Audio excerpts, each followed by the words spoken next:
Hello everyone. तो specially ये जो वीडियो है थर्ड क्लास के बच्चों के लिए है जो कि आईसीएसई बोर्ड में है। ठीक है, तो हम फिफ्थ चैप्टर कर रहे हैं। मेरा बेटा भी यहाँ थर्ड क्लास में है और उसके पहले के चैप्टर आपके यूनिट टेस्ट 1 में आ चुके हैं।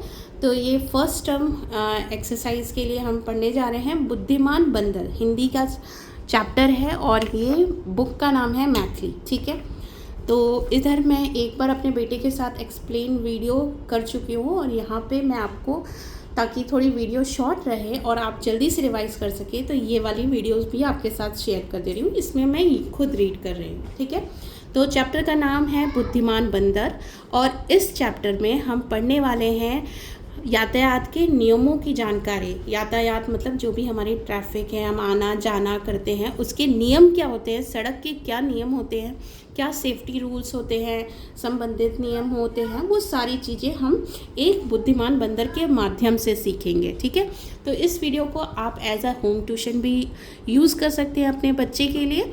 इस चैनल पे मैं सारे ही सब्जेक्ट के हर चैप्टर को एक्सप्लेन करूँगी, क्वेश्चन आंसर भी कराऊँगी, ओलंपियाड के भी क्वेश्चंस कोशिश करूँगी शेयर करूँगी और बहुत सारी चीज़ें इसमें करने वाली हूँ। तो अगर आपका बच्चा थर्ड क्लास में है तो इस चैनल को ज़रूर से सब्सक्राइब कर लीजिए। ठीक है, तो चलिए बिना टाइम वेस्ट किए हम चैप्टर को पढ़ लेते हैं।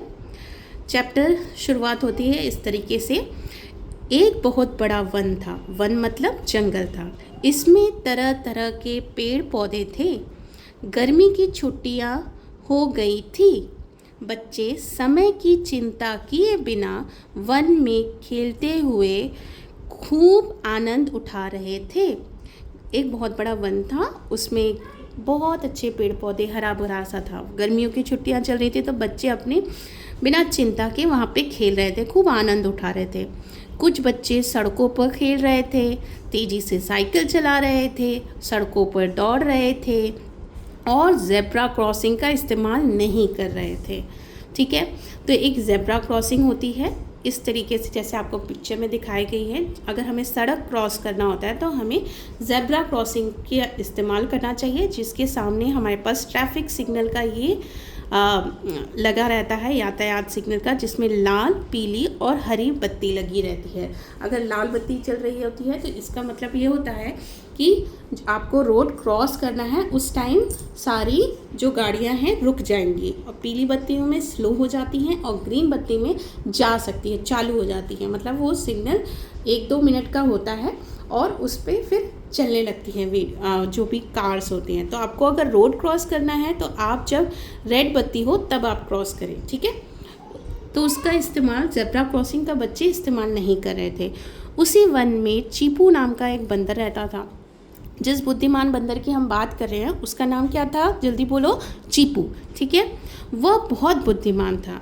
बच्चों द्वारा अनुशासन को लगातार तोड़ने और बात ना मानने की बढ़ती आदत को लेकर चिंतित था। बहुत चिंतित होता था कि बच्चे अच्छे से ट्रैफिक सिग्नल्स, ट्रैफिक रूल्स को नहीं मानते थे, अनुशासन नहीं करते थे, यातायात की चीज़ों को फॉलो नहीं करते थे, नियमों को, तो उसके लिए चिंतित था। ठीक है, वह उन्हें कई बार यातायात के नियम और सड़क पर सुरक्षा का महत्व समझाता था। अधिकांश बच्चों ने उसकी बात सुनी और सलाह मानी। कई सारे बच्चों ने उसकी बात सुनी भी है और कई सारे बच्चों ने नहीं भी सुनी है।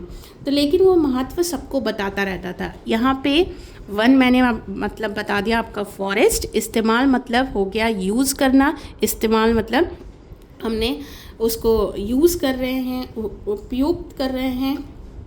ठीक है, फिर उसके बाद अधिकांश मतलब बहुत सारे लोग। ठीक है, बहुत सारे बच्चे जो है, यहाँ बहुत सारे बच्चों की बात हो रही है तो बहुत सारे बच्चे ट्रैफिक सिग्नल का रूल, ट्रैफिक रूल्स और यातायात रूल्स को मानते थे, लेकिन कुछ नहीं भी मानते थे।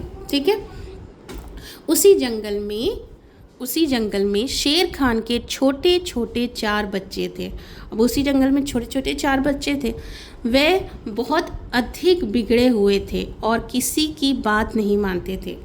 चीपू ने शेर खान से कहा कि वो अपने बच्चों के नियमों का पालन करने के लिए समझाए। चीपू ने उसको सलाह दी, बोला कि आप अपने बच्चों को यातायात के नियमों का जो है मानने की सलाह दी, पालन करने की सलाह दी, किंतु यह प्रयास जो उसने कोशिश की व्यर्थ गया। क्यों? क्योंकि शेर खान ने उसको क्या रिप्लाई दिया, ये सुन लीजिए। शेर खान ने कहा, इन छोटे शेरों के लिए खतरों से खेलना कोई बड़ी बात नहीं है, ये नियम इनके लिए नहीं बनाए गए हैं। देखो कैसे बताया कि ये छोटे शेरों में ना खतरों के खेलने की आदत सी है, इनको किसी बात की डर नहीं है, तो ये नियम इनके लिए नहीं बनाए गए हैं। तो चीपू भैया बोल के चुप हो गया, मौन हो गया। चीपू का क्या उत्तर था कि चीपू इस उत्तर के बाद मौन हो गया। तो वो मौन मतलब क्या हो गया? मौन मतलब हो गया चुप हो जाना। व्यर्थ मतलब होता है बेकार मतलब उसका बोलना बेकार हो गया, व्यर्थ हो गया। ठीक है। फिर एक दिन चारों छोटे शेर सड़क के बीचों बीच खेल रहे थे। चीपू ने